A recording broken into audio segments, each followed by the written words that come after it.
pamamaraan na yaon dahil galing tayong lahat sa nanay at tatay. So ito ang pangatlo, galing sa nanay at tatay tayong lahat. At ang pang-apat, galing sa babae, walang lalaki na pinagulan, ito ay si Jesucristo na galing kay Virgin Maria.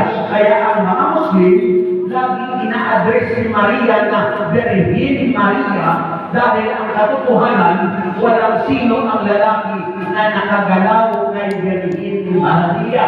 Si Joseph, kung narinig natin, inilagay siya bilang tatay-tatayan lamang ni Jesus, ngunit hindi siya physical o biological na tatay ni Jesucristo. Kaya sa mga Muslim, ang dapat lamang sambahin ay ang tunay at ang nag-iisang Panginoong Diyos. Kaya ito ang apat na pamamaraan ng paglikha ng Diyos sa tao. Ulitin natin, huwag niyong kalimutan. Una, si Adan, walang nanay at tatay, galing sa lupa. Sinabi ng Diyos maging si Adan at galing si Adan.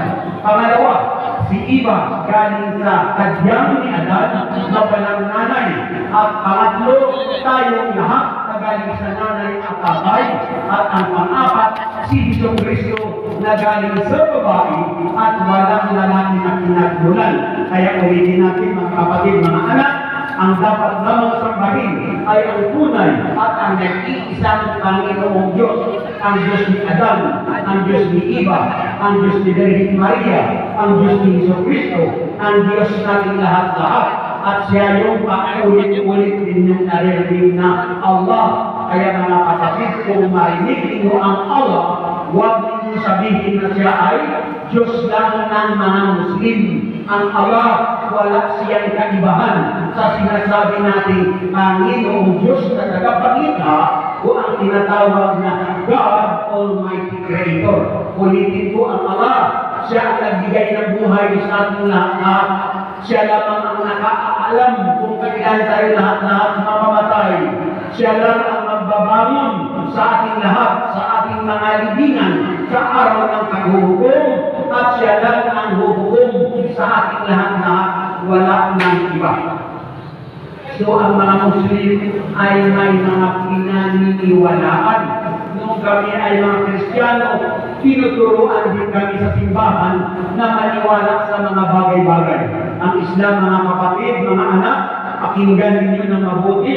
Ang mga Muslim ay naniniwala sa 6 na bagay-bagay na ito. Una sa lahat, ang mga Muslim ay naniniwala at sumasamba lamang sa Allah, sa nag-iisang Panginoong Diyos. At kapag sinabi na ang Diyos ay isa, talagang isa lang. Wala yung sinasabi na may Diyos Ama, may Diyos Anak, may Diyos Espiritu Santo. No. When we say that God is one, absolutely one. Siya lamang ang karapat-dapat sambahin dahil siya lang ang nagbigay buhay sa ating lahat-lahat. At dapat ninyong malaman, mga kapatid, mga anak, sa Islam, lahat ng kasalanan na nagawa ng tao, mapapatawad ng Allah o ng Diyos kung ang tao ay nagsisisi at hindi na niya gagawin muli. Pero ang kasalanan na hindi niya mapatawad ay ang sumamba ka liban sa Kanya. O kaya, idaan mo kung kani-kanino ang iyong pagsamba o panalangin. Dahil ang Allah, tunay na Diyos, nakikita niya ang lahat, nalalaman niya ang lahat, naririnig niya ang lahat. Kaya kung ikaw ay sasamba sa Kanya, idireksyon natin, walang mediator o tinatawag na tagapamagitan. So this is the first belief of the Muslims, ang maniwala at ang sumamba lamang sa Allah, sa nag-iisang tunay na Diyos. Ang pangalawa na paniniwala ng mga Muslim ay ang maniwala sa lahat ng mga anghel. Lahat ng religiyon sa buong mundo nagtuturo at naniniwala rin sila sa mga anghel.